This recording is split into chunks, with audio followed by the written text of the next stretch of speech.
गुरु धारण कर रखा था। उसको ज्ञान बहुत अच्छी तरह समझ में आ गया बेटी को। वो अपने पति से प्रतिदिन प्रार्थना करती थी कि नाम ले लो, ये राजपाट सदा नहीं रहेगा, सदा राजा नहीं रहोगे तुम। वो कहता था तू लेरी नाम है, मैं के न्यारा लूंगा, आप बिलेरी बस घर में एक बहुत है। संत से सुने हुए ज्ञान से वो कहा करती थी, देखो जी मैं खाना खाती हूँ तो मेरा पेट भरेगा, आप खाओगे तो आपका भरेगा, तो आपने भी भक्ति करनी चाहिए। वो कहता फिर मैं लेता हूँ, सुबह उठकर राम राम करता हूँ और ओम जय जगदीश हरे की आरती गाता हूँ। तो उसने बताया जी ऐसे काम नहीं बनेगा। संत जी ने, गुरु जी ने बताया कि गुरु बिन माला फेरते, गुरु बिन देते दान, गुरु बिन दोनों निष्फल हैं, चाहे पूछो वेद पुराण। राजा ने सोचा यार रोज कान खावे मेरे, इसके गुरुजी से ही डिस्कस करके आता हूँ मैं एक दिन, और उससे पूछता हूँ कि क्यों दुनिया को मूर्ख बना रहे हो तुम, इनको बहका रहे हो अपने पैसे ऐंठने के लिए। भगवान ने की तब बैठ कर बजले, घर पे भी तो भज सकते हैं, गुरु की आवश्यकता। इस उद्देश्य से उसने कहा अपनी पत्नी से, ठीक है मैं एक दिन तेरे गुरु जी से मिलना चाहता हूँ। रानी की खुशी का ठिकाना नहीं रहा कि एक बार यूँ आ चला गया तो इसके 16 दिन आ जाएंगे, सुदन आ जाएंगे। राजा ने कहा मैं परसों चलूँगा। रानी ने अपने गुरुदेव से बताया। अब गुरुदेव तो जान उनको परमात्मा की कृपा होती है, वो समझ गए कि राजा कोई कुबद लेकर आवेगा ना, राजा की इतनी अच्छी किस्मत नहीं होती वो सत्संग में आ जाओ तो बकवादा में राजी रहा करे। क्यों उस समय उसका आगे पाछे 50-60 आदमी सलूट मारनी है, जी सर करनी है, उसने भगवान की आवश्यकता कतई नहीं होती, वो तो ज्ञान से पता लगता है। राजा आया और अच्छा आसन दे दिया गया राजा को। तो संत जी ने कहा कि आओ राजन, कैसे आगमन हुआ। राजा तो जिस उद्देश्य से गया था सीधा ही बोला कि आप क्यों इन भोले बालों को मूर्ख बना रहे हो, क्या गुरु बनाना आवश्यक है, भक्ति तो वैसे भी कर सकते हैं, क्यों दुनिया को मूर्ख बनाए बैठा है। तो संत ने सोचा कि अब मैं जय इसके प्रश्न का उत्तर नेगेटिव दे दूंगा, उसको तो नेगेटिव लगेगा, तो ये ना जाने के कुबद कर देगा। उसने कहा राजन अब तो मेरा भजन का समय हो गया है, मैं कभी आपके घर आऊँगा और आराम से बैठ कर डिस्कस करेंगे। राजा ने सोचा बहुत बढ़िया, वहाँ इसकी खूब खबर लूँगा, अच्छी तरह इसके कान खाऊँगा, सारी पूछ लूँगा इससे। कहने लगा ठीक है आप वहाँ जाना। यूँ कह कर राजा उठ कर चला। अब क्या हुआ,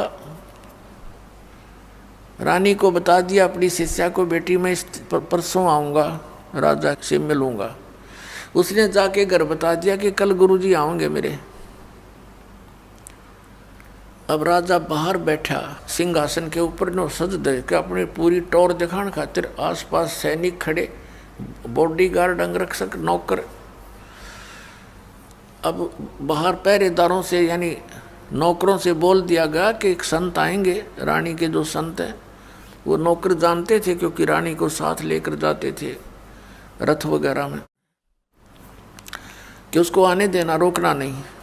अब वो संत जी सीधे जा रहे थे, राजा बैठा सिंहासन पर, ऊंचे आसन पर, सैनिक खड़े थे। उस संत ने कहा कि सैनिकों इस राजा को अरेस्ट कर लो, जेल में डाल दो। अब वो उसके मुंह की तरफ देख रहे हैं कि यू क्या बकवास कर रहा है, और वो राजा भी देख रहा है कि यू अच्छा बकवास दिया आदमी, ये तो मेरे राज्य को हड़पना चाहता है। उस संत ने फिर कहा कि तुम्हें सुनाई नहीं देता, अरेस्ट करो इसको, गिरफ्तार कर लो इसको, ये बैठा सिंहासन पर। अब वो टस से मस नहीं हुए, वो आज्ञा का इंतजार कर रहे हैं, आदेश का, कि राजा क्या आदेश देता है इसका बकलता रहे भी। राजा ने कहा कि इसको अरेस्ट करो। इतना कहना ही था कि वो पकड़ ली बाजू दोनों तरफ से। अगला आदेश क्या होगा ये वो इंतजार कर रहे थे। तब वो संत कहता है कि राजन, गराए आदमी की बेइज्जती नहीं करा करते।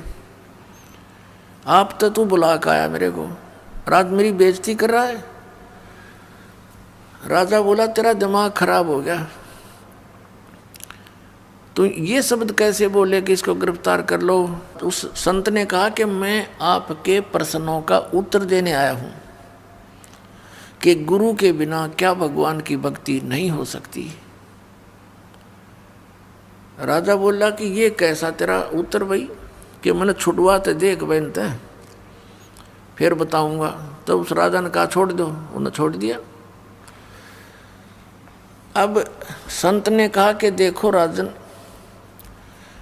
जो शब्द मैंने बोले थे वही आपने बोले। मैंने इनसे बोला था राजा को अरेस्ट कर लो, ये टस से मस नहीं हुए, और आपने वही शब्द बोले थे इसको अरेस्ट कर लो। ये सभी गति में आगे और तुरंत मुझे गिरफ्तार कर लिया। आपके वचन में शक्ति है, मेरे वचन में वो शक्ति नहीं है जो आपके में है। आपके आदेश लागू हो गया। इसी प्रकार आध्यात्मिक मार्ग में मेरे वचन में शक्ति है, और मैं जो वचन दूंगा वो कार्य करेगा, और आप उसको कहते रहना वो कार्य नहीं करेगा। ठीक इसी तरह ये उदाहरण समझ ले। राजा की बुद्धि साफ होगी, नीचे उतर गया सिंहासन तक, चरण पकड़ दिए। तो पुण्यात्माओं, ऐसे जो साधना हम गलत भी करते हैं, अपने मनमुखी भी करते हैं, उससे भी लाभ नहीं होता। तो संत के वचन में शक्ति होती है, और उस शक्ति से ही वो शब्द आपके अंदर काम करता है। जैसे जो औषधि होती है, इंजेक्शन के माध्यम से शरीर में प्रवेश कर दी जाती है तो वह काम करेगी, और बगैर सिरंज के वह अंदर नहीं जा सकती।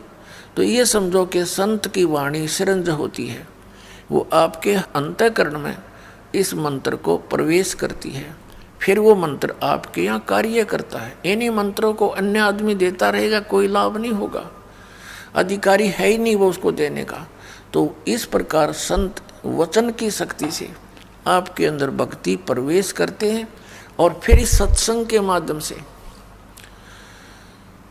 ये वाणी, अमर वाणी जो महापुरुषों ने बोली थी, उस वाणी को अधिकारी बोलता है तो वो आपके ऊपर असर करती है। वो ऐसे असर करती है जैसे किसी को सर्प डस जाता है, और उस सर्प के विष उतारने का एक मंत्र बोलता है गारडू, वो सपेरा। तो उस समय वो व्यक्ति मूर्छित पड़ा होता है जिसको सर्प ने काट रखा है। उसको पता ही नहीं ये बोलने वाला क्या वाणी बोल रहा है, और उसको बार बार उच्चारण करने से कुछ समय के बाद उसमें हलचल होती है, विष उतर जाता है, और न उस वाणी को वो समझता है कि बोल क्या रहा है। तो पुण्यात्माओं, ठीक इसी प्रकार हमारे अंतःकरण, हमारी आत्मा पे पाप कर्मों का विष चढ़ा हुआ है। इन महापुरुषों की वाणी, सदग्रंथों की वाणी और अधिकारी के द्वारा बोली गई आपके ऊपर से वो कुछ ऐसे जो पाप होते हैं वाणी के पाठ, उच्चारण, श्रवण करने से ही कटा करते हैं। क्योंकि हम जब तक परमात्मा के चरणों में नहीं आते, सत्संग रूपी इस धोबी घाट पर हम नहीं आते। ये ड्राई क्लीन की शॉप समझ लो, यहाँ पर ड्राई क्लीन की दुकान है यहाँ। तो जब तक हम इसके संपर्क में नहीं आएंगे तो मैल कैसे समाप्त होगा? मैल समाप्त हुए बिना उज्जवल कपड़ा कैसे होगा? तो आप यहाँ आते हो, अपने मित्र प्यारों को भी लाते हो। हमने भी जितने दिन सत्संग होता है सबको आना अलाउड कर रखा है, आओ सत्संग अवश्य सुनो। बाकी समय में हम केवल अपने भक्तों से ही मिल पाते हैं, अन्य से कोई हम डिस्कस कर भी नहीं सकते, इसलिए अन्य को आमंत्रित नहीं करते। अन्य दिनों में सत्संग के दौरान सभी आ सकते।